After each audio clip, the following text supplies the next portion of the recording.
I'm Sylvia Earle. I'm here at the 2011 Peter Benchley Awards in Washington, D.C. So if you could just give us a brief background on your environmental career to start. Okay, try. I'm a marine biologist, oceanographer, explorer in residence at the National Geographic. I've had some government positions. I guess the big one was when I served as the chief scientist of NOAA, the National Oceanic and Atmospheric Administration. I've started 3 companies, engineering companies, to design, develop, and operate equipment for ocean exploration and research.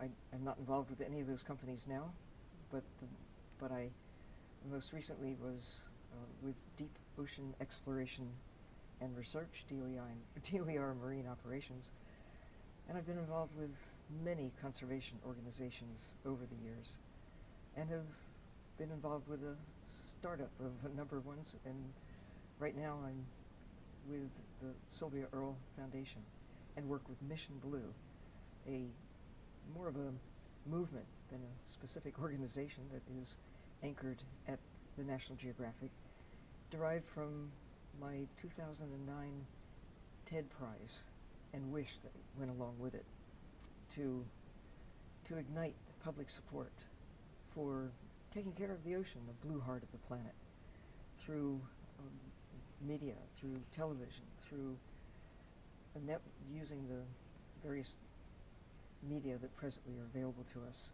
But the goal to establish protection for the blue heart of the planet with hope spots, marine protected areas. For me, there really is just one, one big blue hope spot called the ocean. Thank you. Can you describe this event and why you think it's important? I'm a great fan of David Helvarg, who is the driving force behind the Blue Vision Summit.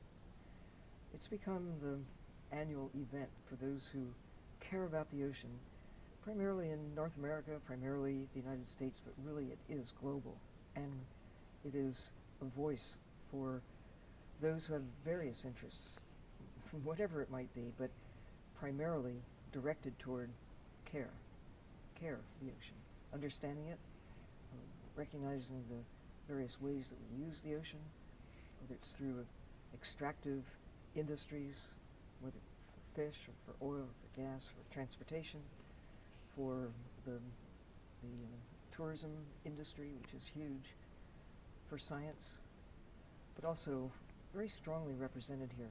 I'm so pleased to say there's a voice for the ocean. It isn't just about the ocean. It's the representation of those elements that are rarely at conferences. The creatures who live there, the systems that give rise to all the rest that we care about. Okay, thank you. This might be a difficult question, but what does the ocean mean to you? To me, the ocean very simply means life. No ocean, no life. It's where most of Earth's water is. Without the ocean, Earth would simply be a lot like Mars, not a very hospitable place, not just for us, but for all of the rest of life on Earth as well. What inspired you to explore the ocean? I began exploring the ocean as a kid, doing what kids do, asking questions. Who, what, why, where, when, how, looking. That sense of curiosity that is found in all kids, and as far as I've been able to determine, all scientists. Scientists generally are kids that never quite grew up, and I count myself among them. When I discovered that in the ocean there are creatures that occur nowhere on the land or in fresh water, and that's where the action really is, it was a logical step for me, who already had developed a passion for critters, if you will, to take that into the salty part of the planet. Thank you. Okay. When you won the TED Prize, what was the first thing that crossed your mind? What did you want to change? When I had the call telling me that I had won the 2009 or a prize. There were 3 of them that year, and it seemed at first as if it might be difficult to think of a wish big enough to change the world. I mean, you could have a lot of wishes that would be fun, but this was serious. It had to be a wish big enough to change the world.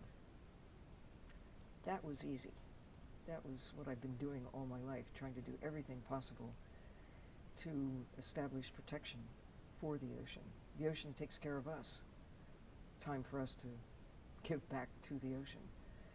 What was really difficult was cramming all that I wanted to say to justify the wish into 18 minutes. That's all they allow. I mean, I could speak for hours, days. I speak all the time about why the ocean matters and why we need to take care of it. And I had some serious difficulties trying to squeeze it all into a concise way of saying it. Throughout your vigorous and planet-illuminating career, what keeps you going to protect the ocean?